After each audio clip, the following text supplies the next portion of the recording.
Si eres opositor al cuerpo de maestros por la especialidad de Pedagogía Terapéutica, quédate con nosotros porque en este vídeo te explicamos los apartados más importantes del tema 1, la evolución de la educación especial en Europa en las últimas décadas.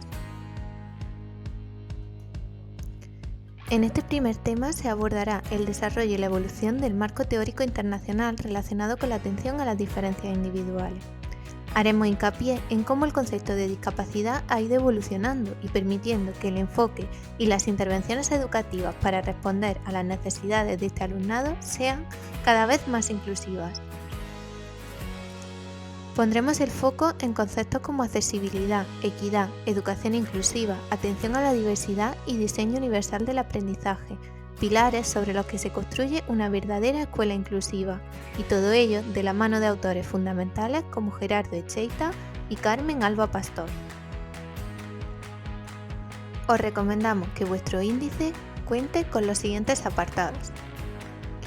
Para empezar, un índice adecuado debe incluir al menos un apartado de evolución del concepto de discapacidad, ya que históricamente las personas con discapacidad han conformado un colectivo vulnerable y sus derechos se han visto mermados de forma constante hasta épocas recientes. Para comenzar este primer punto, os recomendamos realizar un breve recorrido histórico destacando que en la antigüedad se establecían políticas de reclusión en albergues o sanatorios para las personas con discapacidad física, sensorial o psíquica, y no fue hasta años más tarde que comenzaron a llevarse a cabo las primeras experiencias educativas con personas con discapacidad visual. Actualmente sabemos que la discapacidad es heterogénea, dependiente del medio y la cultura en la que se vive. Los grados de discapacidad serán diferentes según el contexto. Es importante destacar que la Organización Mundial de la Salud, la OMS, que publica algunas clasificaciones relacionadas con la discapacidad, pasó de la Clasificación Internacional de las Deficiencias, Discapacidades y Minusvalías, la CID, a la Clasificación Internacional del Funcionamiento, la Discapacidad y de la Salud, CIF, poniendo de relieve que la discapacidad no solo le puede ocurrir a una minoría de personas, sino que cualquiera puede experimentarla de forma temporal, convirtiéndose en un fenómeno universal más que particular.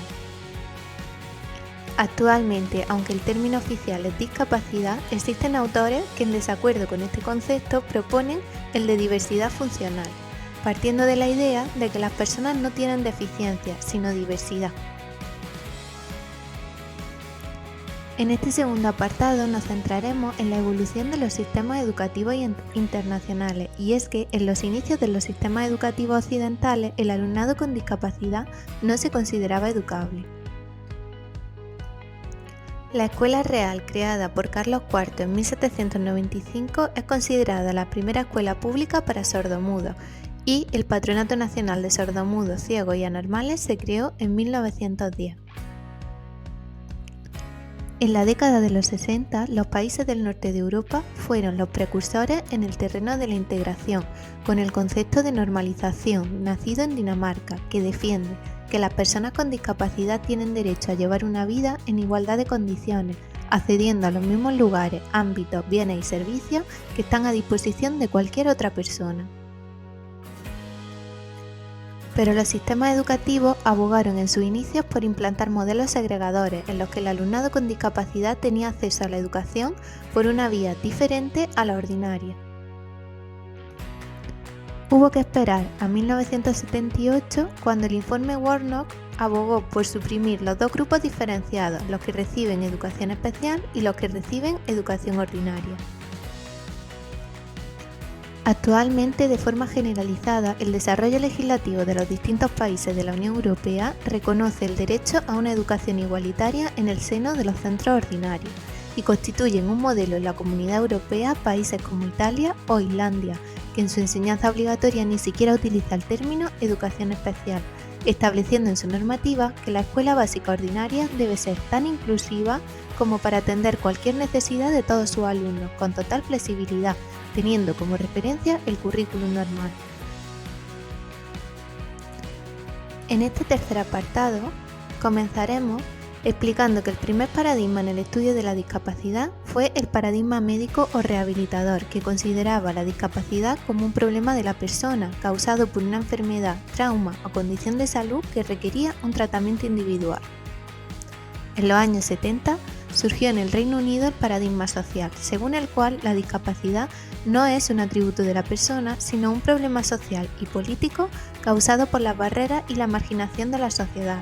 El tratamiento supone, por tanto, la modificación de las condiciones ambientales, culturales y políticas para hacer posible la plena participación de cualquier persona en todas las áreas de la vida, sean cuales sean sus capacidades. Para finalizar, os recomendamos realizar un recorrido por los distintos modelos que han guiado la escolarización del alumnado con necesidades educativas especiales, desde la exclusión y la segregación hasta la normalización, la integración y la inclusión.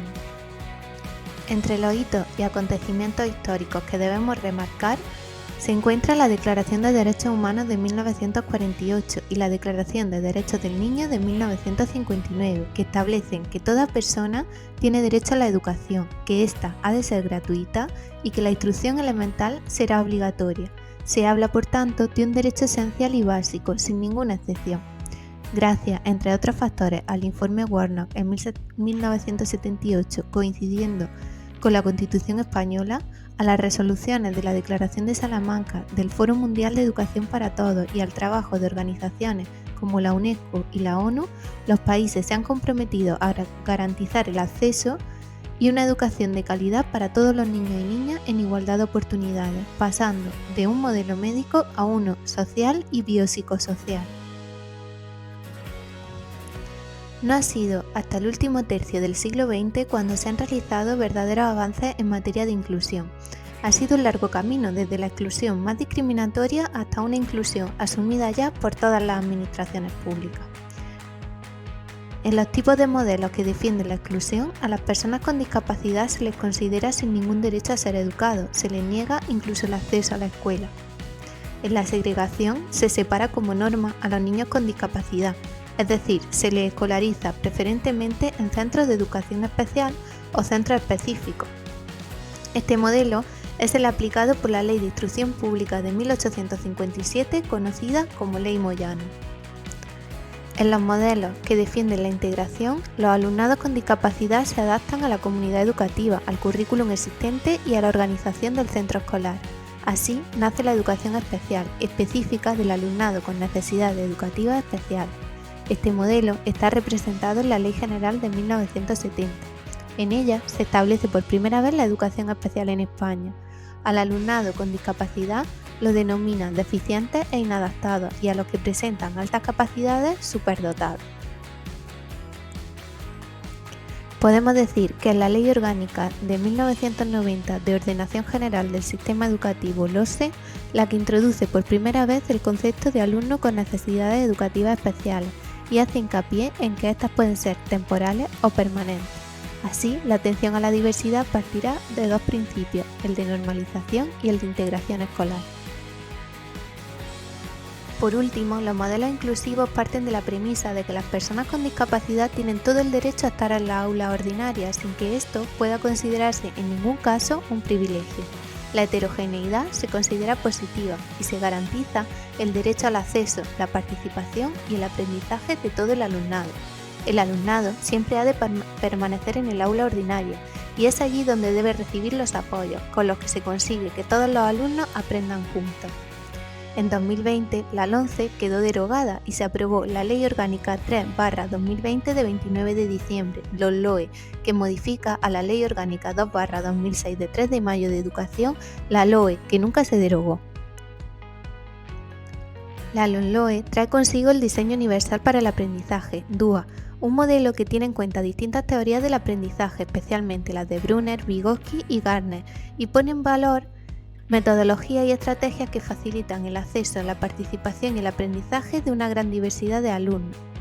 Para ello, se ha de proporcionar múltiples medios o formas de implicación, representación, acción y expresión para eliminar las barreras en el aprendizaje de todos los estudiantes. La meta, ahora, en lograr el Objetivo de Desarrollo Sostenible de la Agenda 2030, el número 4, ODS 4, garantizar una educación inclusiva y de calidad y promover oportunidades de aprendizaje para todos. Os recomendamos finalizar el tema hablando de los retos que se plantean para el futuro, como conseguir una gran implicación social, comunitaria, institucional y personal, para que la educación inclusiva sea una realidad en los centros y pueda generalizarse, evitando que quede reducida a experiencias puntuales y limitadas. Si te ha gustado este resumen y si tú también quieres convertirte en maestro de escuela, recuerda que te ayudamos. Puedes contactar con nosotros en nuestras redes.